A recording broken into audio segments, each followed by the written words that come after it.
আসসালামু আলাইকুম, আমি মোহাম্মদ জাকিরুল ইসলাম। প্রশান্তি ডায়েরি চ্যানেলটিতে আপনাদেরকে স্বাগত জানাচ্ছি।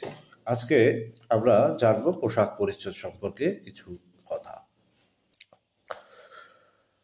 আল্লাহ রাব্বুল ইজ্জাত বলেন, হে বানি আদম, প্রত্যেক সালাতের সময় তোমরা সুন্দর পোশাক পরিধান করবে। সূরা 7 আল আরাফের 31 নম্বর আয়াত। তোমার পরিচ্ছদ পবিত্র রেখো। সূরা 74 আল মুদাসসির 4 নম্বর আয়াত। এছাড়া আরো কিছু হাদিস রয়েছে, সেটা হচ্ছে 1 নম্বর হাদিস। রাসূল সাল্লাল্লাহু আলাইহি ওয়াসাল্লাম বলেছেন, এক কাপড় পরে সালাত আদায় করার সময় উভয় কাঁধে কাপড় না জড়িয়ে সালাত আদায় করা নিষেধ। বুখারী 352, আবু হুরাইরা রাদিয়াল্লাহু তাআলা আনহু। 2 নম্বর হচ্ছে আবু হুরাইরা রাদিয়াল্লাহু তাআলা আনহু হতে বর্ণিত, এক ব্যক্তি রাসূলুল্লাহ সাল্লাল্লাহু আলাইহি ওয়াসাল্লামের কাছে দাঁড়িয়ে এক কাপড়ে সালাত আদায়ের ব্যাপারে হুকুম জিজ্ঞাসা করল। তিনি বললেন, তোমাদের প্রত্যেকের কাছে কি 2 খানা করে কাপড় আছে? এরপর এক ব্যক্তি উমরকে রাদিয়াল্লাহু তাআলা আনহুকে জিজ্ঞেস করলেন। তিনি বললেন, আল্লাহ যখন তোমাদের সামর্থ্য দিয়েছেন তখন তোমরাও নিজেদের সামর্থ্য প্রকাশ করো। লোকেরা যেন পুরা পোশাক একত্রে পরিধান করে, অর্থাৎ মানুষ তহবন্দ বা লুঙ্গি ও চাদর, তহবন্দ ও জামা, তহবন্দ ও কাবা, পাজামা ও চাদর, পাজামা ও জামা, পাজামা ও কাবা পরে সালাত আদায় করে। বুখারী 358 নম্বর। কাবা সাধারণত জামার উপরিভাগে যে ঢিলাঢালা জুব্বা বা আজকাল পরা হয় সেটাকে কাবা বলা হয়। 3 নম্বর হচ্ছে পোশাক পরিচ্ছদ সম্পর্কে 3 নম্বর হাদিসটি হচ্ছে, নবী সাল্লাল্লাহু আলাইহি ওয়াসাল্লাম বলেছেন, এক ব্যক্তি গর্ব ও অহংকার করে পাজামা টাকনুর নিচে ঝুলিয়ে পথ চলছিল। এমত অবস্থায় তাকে জমিনে ধসিয়ে দেওয়া হলো এবং কিয়ামত পর্যন্ত সে এমনি অবস্থায় নিচের দিকেই যেতে থাকবে। বুখারী 3231, ইবনে উমর রাদিয়াল্লাহু তাআলা আনহু। বুখারী 5360, মুসলিম শরীফ 5292 হাদিস। পোশাক পরিচ্ছদ সম্পর্কে 4 নম্বর হাদিস হচ্ছে, ইজারে মানে কাপড়, লুঙ্গি, পাজামা, প্যান্ট ইত্যাদি যতটুকু টাকনুর নিচে যাবে ততটুকু জাহান্নামে যাবে। বুখারী 5358, আবু হুরাইরা রাদিয়াল্লাহু তাআলা আনহু। 5 নম্বর হাদিসটি হচ্ছে, আল্লাহ কিয়ামতের দিন সেই ব্যক্তির দিকে রহমতের দৃষ্টি দিবেন না যে ব্যক্তি অহংকার বশে ইজার বা কাপড় টাকনুর নিচে ঝুলিয়ে পড়ে। বুখারী 5359, আবু হুরাইরা রাদিয়াল্লাহু তাআলা আনহু। মুসলিম 5284, তিরমিজি 1736 এবং ইবনে মাজাহ 3569। পোশাক পরিচ্ছদ সম্পর্কে 6 নম্বর হাদিসটি হচ্ছে, রাসূলুল্লাহ সাল্লাল্লাহু আলাইহি ওয়াসাল্লাম শরীরের এক পাশ খুলে রেখে অন্য পাশ ঢেকে কাপড় পরতে নিষেধ করেছেন, আর এক কাপড়ে পুরুষকে এমনভাবে ঢেকে বসতে নিষেধ করেছেন যাতে তার লজ্জাস্থানের উপর ওই কাপড়ের কোনো অংশ না থাকে। বুখারী 5392, আবু সাঈদ খুদরি রাদিয়াল্লাহু তাআলা আনহু হতে বর্ণিত। পোশাক পরিচ্ছদ সম্পর্কে 7 নম্বর হাদিসটি হচ্ছে, আবু যার রাদিয়াল্লাহু তাআলা আনহু বলেছেন, 3 ব্যক্তির সাথে কিয়ামতের দিবসে আল্লাহ তাআলা কথা বলবেন না, তাদের প্রতি তাকাবেন না, তাদের পবিত্র করবেন না, আর তাদের জন্য রয়েছে কঠোর শাস্তি। এরা হচ্ছে, যে ব্যক্তি টাকনুর নিচে ঝুলিয়ে কাপড় পরে, যে ব্যক্তি দান করে খোঁটা দেয় এবং যে ব্যক্তি মিথ্যা শপথের নামে পণ্য বিক্রি করে। মুসলিম 195, নাসাই 2566। পোশাক পরিচ্ছদ সম্পর্কে 8 নম্বর আয়াত, কোনো পুরুষ অপর পুরুষের সতরের দিকে তাকাবে না এবং কোনো মহিলা অপর মহিলার সতরের দিকে তাকাবেন না। কোনো পুরুষ অপর পুরুষের সাথে এক কাপড়ের নিচে শয়ন করবেন না এবং কোনো মহিলা অপর মহিলার সাথে একই কাপড়ের নিচে শয়ন করবেন না।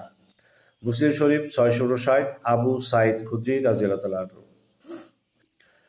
পোশাক পরিচ্ছদ সম্পর্কে 9 নম্বর হাদিস, মুয়াবিয়া ইবনে সুয়াইদ ইবনে মুকারিন রাদিয়াল্লাহু তাআলা আনহু বলেছেন, রাসূল সাল্লাল্লাহু আলাইহি ওয়াসাল্লাম আমাদেরকে স্বর্ণের আংটি ব্যবহার করা, রূপার পাত্রে পান করা, মায়াসি বা এক জাতীয় নরম রেশমি কাপড় ও কাচ্ছি রেশম মিশ্রিত এক জাতীয় মিশরীয় কাপড় ব্যবহার করা এবং মিহি রেশমি কাপড়, মোটা রেশমি বস্ত্র ও খাঁটি রেশমি কাপড় পরিধান করতে নিষেধ করেছেন। মুসলিম 5215 নম্বর হাদিস এবং বুখারী 5406 ও 5431 নম্বর হাদিস। পোশাক পরিচ্ছদ সম্পর্কে 10 নম্বর হাদিস। পুরুষের জাফরানি রঙের কাপড় ব্যবহার করা নিষেধ। মুসলিম 5329, আনাস রাদিয়াল্লাহু তাআলা আনহু হতে বর্ণিত, বুখারী 5415 নম্বর হাদিস।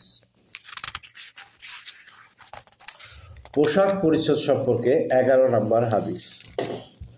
মুহাম্মদ সাল্লাল্লাহু আলাইহি ওয়াসাল্লাম বলেছেন, রেশমের পোশাক এবং স্বর্ণ ব্যবহার আমাদের উম্মতের পুরুষের জন্য হারাম এবং মেয়েদের জন্য হালাল করা হয়েছে। তিরমিজি 1726, আবু মুসা আশআরি রাদিয়াল্লাহু তাআলা আনহু হতে বর্ণিত। পোশাক পরিচ্ছদ সম্পর্কে 12 নম্বর হাদিস। হুযায়ফা রাদিয়াল্লাহু তাআলা আনহার বলেছেন, রাসূলুল্লাহ সাল্লাল্লাহু আলাইহি ওয়াসাল্লাম আমার অথবা তার স্বীয় পায়ের নলার মধ্যভাগ ধরলেন এবং বললেন, এতটুকু হলো লুঙ্গি পরার সীমা।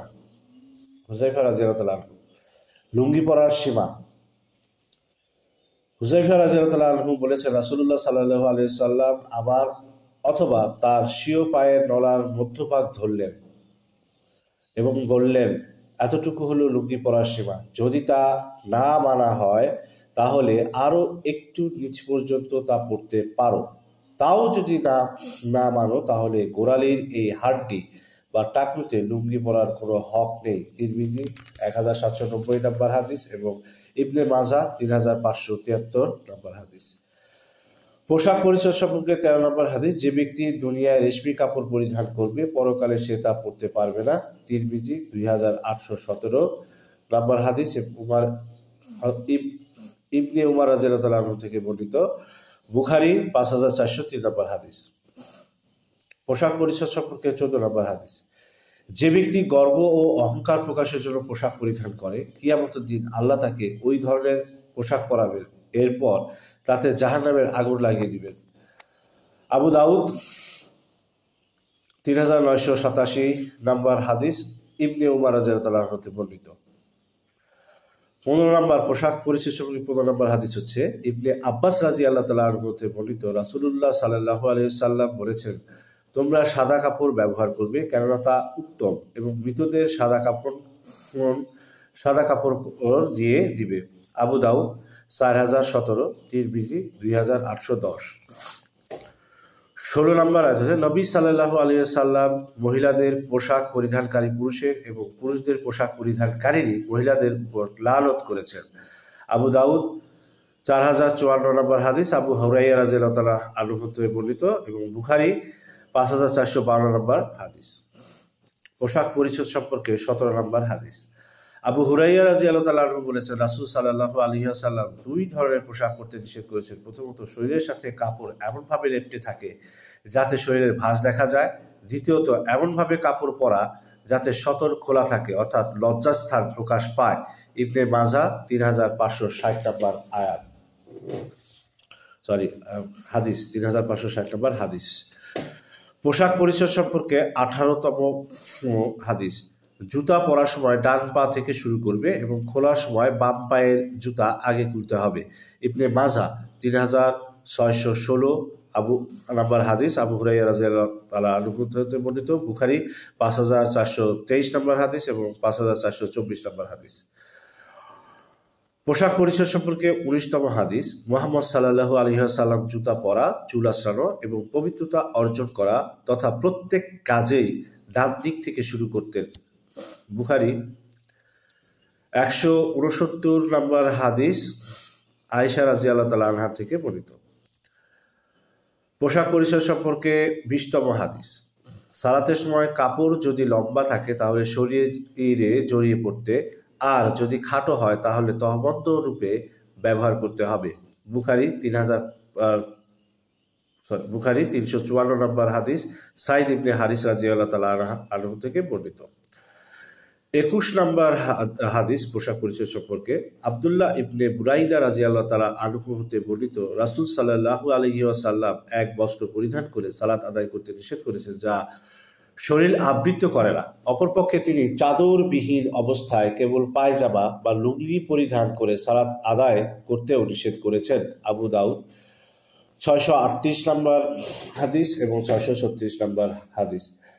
পোশাক পরিচ্ছদ সম্পর্কে 22তম হাদিস। মুহাম্মদ সাল্লাল্লাহু আলাইহি ওয়াসাল্লাম বলেছেন, একজন মুসলিমের পায়জামা পায়ের গোছার অর্ধেক হয়ে থাকে, তবে তা পায়ের গিরা পর্যন্ত হলেও তাতে কোনো ক্ষতি নেই এবং পাপ নেই। অবশ্য এর নিচ পর্যন্ত হলে সে জাহান্নামে যাবে। আর যে ব্যক্তি অহংকার করে নিজের পায়জামা ঝুলিয়ে পড়বে, কিয়ামতের দিন আল্লাহ তার প্রতি রহমতের দৃষ্টিতে তাকাবেন না। আবু দাউদ 4049তম হাদিস। পোশাক পরিচ্ছদ সম্পর্কে 23তম হাদিস। আয়েশা রাদিয়াল্লাহু আনহা হতে বর্ণিত, নবী সাল্লাল্লাহু আলাইহি ওয়াসাল্লাম বলেছেন, প্রাপ্ত বয়স্ক মহিলারা ওড়না ছাড়া সালাত বা নামাজ আদায় করলে তা আল্লাহর কাছে কবুল হবে না। বুখারী 365 নম্বর হাদিস, আবু দাউদ 641 নম্বর হাদিস। পোশাক পরিচ্ছদ সম্পর্কে 24তম হাদিস। একদা নবী সাল্লাল্লাহু আলাইহি ওয়াসাল্লাম একটি নকশা করা চাদর পরিধান করে সালাত আদায় করলেন। সালাত শেষে তিনি বললেন, এ চাদরের কারুকার্য আমার মনকে নিবিষ্ট করে রেখেছিল।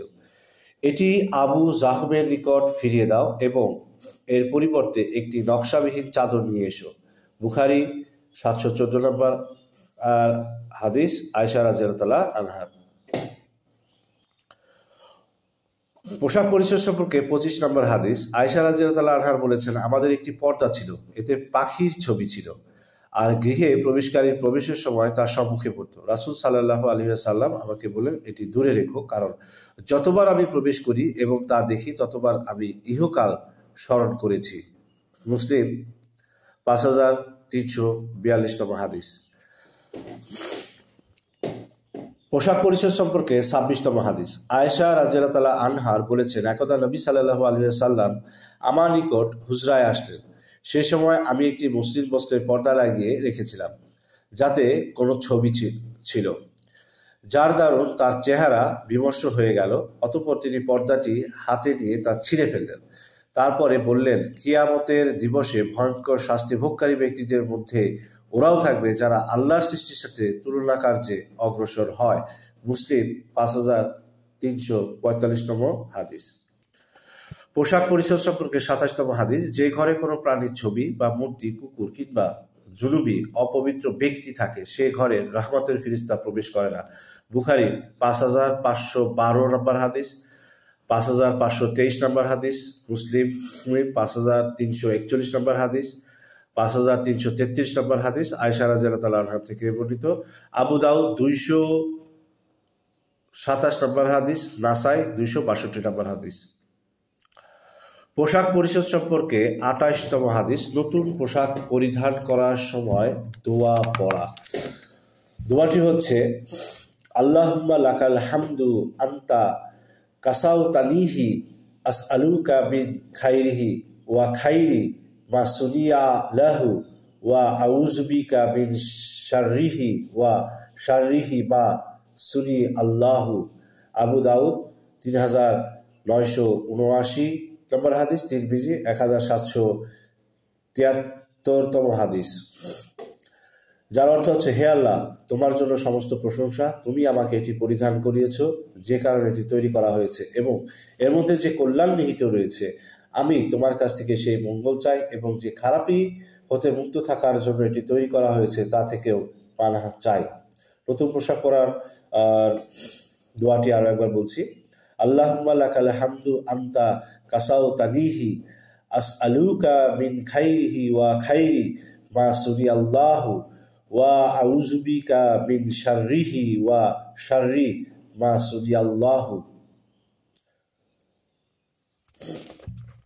প্রশ্নোত্তর ডায়েরি চ্যানেলটিতে এই রাসূলুল্লাহ সাল্লাল্লাহু আলাইহি সাল্লামের এর হাদিস সম্পর্কে, পোশাক পরিচ্ছদ সম্পর্কে, রাসূল সাল্লাল্লাহু আলাইহি ওয়াসাল্লাম হাদিস সম্পর্কে আপনাদের কোনটি ভালো লেগেছে তা অবশ্যই আমাদেরকে কমেন্ট করে জানাবেন। আমাদের চ্যানেলটি অবশ্যই লাইক এবং শেয়ার করে দিবেন, এবং পরবর্তী ভিডিওর নোটিফিকেশন পাওয়ার জন্য অবশ্যই আমাদের চ্যানেলটিকে সাবস্ক্রাইব করুন এবং বেল আইকনটি হিট করে রাখুন। ইনশাআল্লাহ পরবর্তীতে আবার নতুন ভিডিও নিয়ে আপনাদের সামনে উপস্থিত হব। সেই পর্যন্ত সবাই সুস্থ থাকবেন, ভালো থাকবেন। আল্লাহ হাফেজ। আসসালামু আলাইকুম ওয়া রাহমাতুল্লাহ।